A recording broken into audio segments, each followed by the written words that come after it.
Shalom Ibu, saya Hilary Natalia Belladonna dari kelas 12 IPA 1 akan menjelaskan 3 contoh atau penerapan listrik statis dalam kehidupan sehari-hari.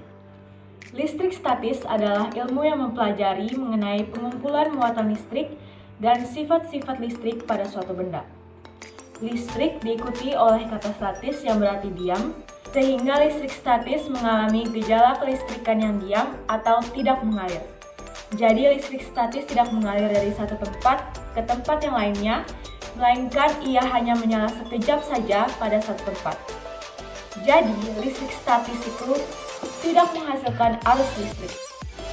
Listrik statis ini pertama kali ditemukan oleh seorang matematikawan yang berasal dari Yunani kuno yang bernama Thales of Miletus. Jadi listrik yang bisa kita rasakan pada saat ini merupakan pengembangan dari listrik statis. Langsung saja kita masuk pada penjelasan 3 penerapan listrik statis dalam kehidupan sehari-hari. Yang pertama ada alat pengumpal asap untuk mengurangi polusi yang ditemukan pada tahun 1906 oleh seorang kimiawan Amerika bernama Frederick Gardner Cottrell. Alat ini bekerja berdasarkan prinsip gaya Coulomb dan induksi muatan. Caranya adalah dengan memasang 2 logam yang mempunyai muatan besar tetapi berlawanan tanda pada cerobong asap pabrik.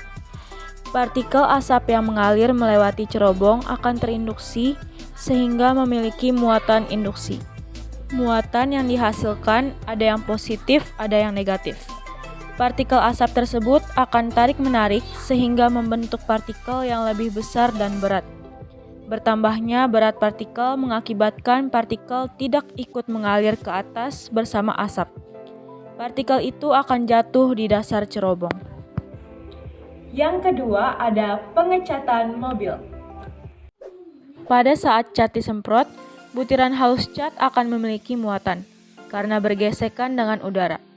Permukaan mobil yang akan dicat diberi muatan yang berlawanan dengan muatan butir-butir cat agar butiran cat dapat ditarik ke permukaan mobil tersebut.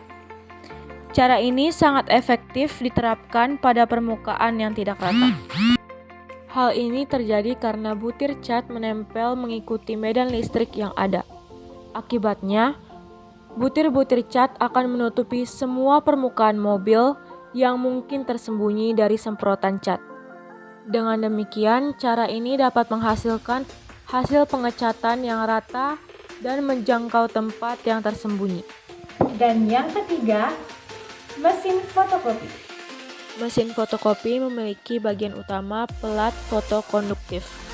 Pelat ini tidak mampu menghantarkan listrik ketika berada dalam ruangan gelap. Pelat konduktif ini baru akan menghantarkan listrik jika dikenai cahaya. Mula-mula pelat fotokonduktif diinduksi dengan menggerakkan kawat bermuatan listrik negatif di sepanjang permukaannya. Dengan begitu, di permukaan pelat foto itu akan terbentuk muatan induksi yang bermuatan positif. Ketika kertas yang akan difotokopi disinari, pantulan cahaya mengenai pelat fotokonduktif yang telah mengandung muatan induksi. Akibatnya, terbentuk muatan listrik persis seperti pada kertas yang akan dikopi. Kemudian, tinta yang bermuatan negatif disemprotkan pada pelat. Selanjutnya, tinta itu dipindahkan ke kertas lain untuk membuat fotokopinya. Kertas ini dipanaskan agar tinta menempel kuat. Demikian penjelasan 3 penerapan listrik dalam kehidupan sehari-hari dari saya. Terima kasih dan shalom.